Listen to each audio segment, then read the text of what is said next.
One thing we can all agree on is that this back to school season is unlike any other. And if you're like many of the parents I've spoken to in the last couple weeks, you're probably feeling a little uneasy about it. So for the tips I want to share with you today, we're going to focus on how to keep calm and distance learn on.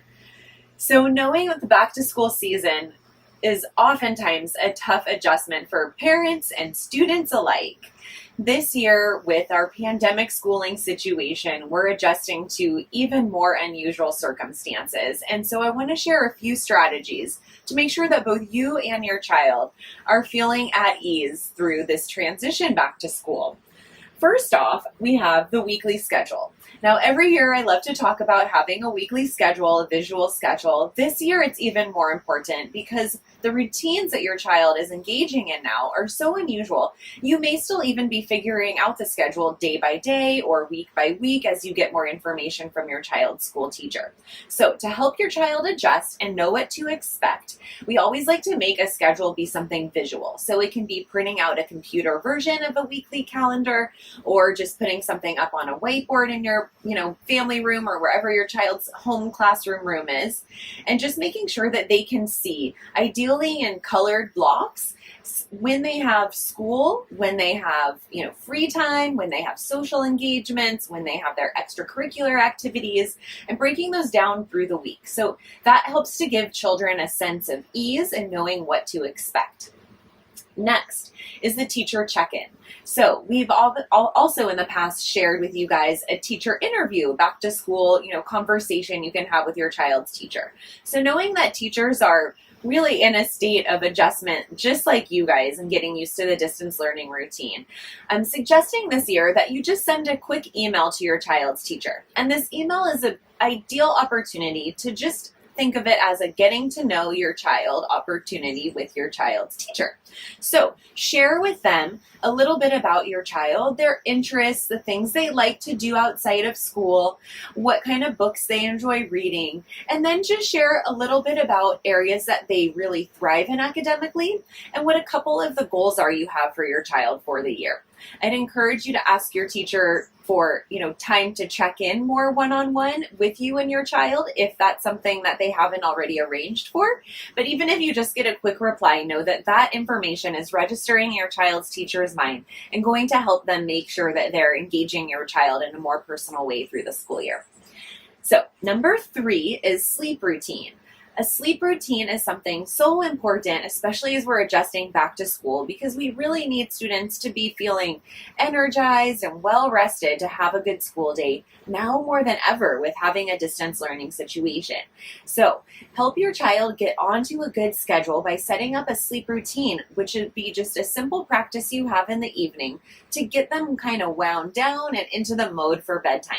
So one thing important to make sure you include in your sleep routine, especially now with the added screen time we have with distance learning, is keeping them off screens at least 30 minutes before bedtime, ideally an hour. So think of what activities they can do, family reading time, a nighttime star walk outside, whatever it is that helps them unwind, even just a really nice bath or shower to help them calm down in the evening and keep them off of those screens so that they can get a good night's sleep. Number 4 comes from our back to school parent workshop we had with psychologist Kara Conan. Shared this wonderful strategy for coping with anxiety that she calls the worry wall. And I know right now, with things being so up in the air and still changing with school and the pandemic and everything in life that feels very different from what we're used to, kids and adults alike have some worries. And what's most helpful, what Dr. Conan pointed out to us, is getting these worries out of our minds and into a more tangible place. So she calls it a worry wall, which could be anything from a whiteboard where you jot down the worries, or just Post-it notes that you stick on a certain place on a wall or on, a mirrored closet door, anything like that, just a designated spot for them. The idea is to get it out of your child's mind and into a place where they can see it, but they don't have to be worrying about it all the time. And then to set a practice of where you go through those systematically. So it's not about addressing them all at once, but letting your child know we can tackle our concerns in a healthy, problem-solving, creative thinking way when we take them, in bite-sized chunks. So that might be something that becomes part of the bedtime routine or the morning routine. Just taking a look at each one, talking to your child about that concern, and if there are things you can do to alleviate it. The last point I have is off-screen time. So knowing we're working in a distance learning model this year and children are on screen time more, I want to encourage you to help your child come up with a list of activities that they can do for off-screen time. And this might be anything from a 5-minute break they have in their school day when they're engaged with their class, or it could be the after school time when they have more time to play and, run free outside.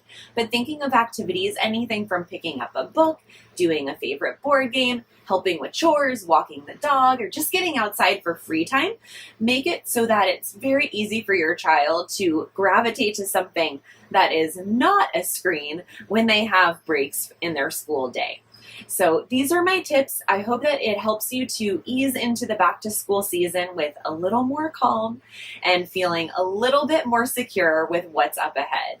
And if you have a need for more personalized solutions, feel free to reach out to our team. We're here to help you at any time and would love to talk to you about how to make sure your child has a successful and happy school year.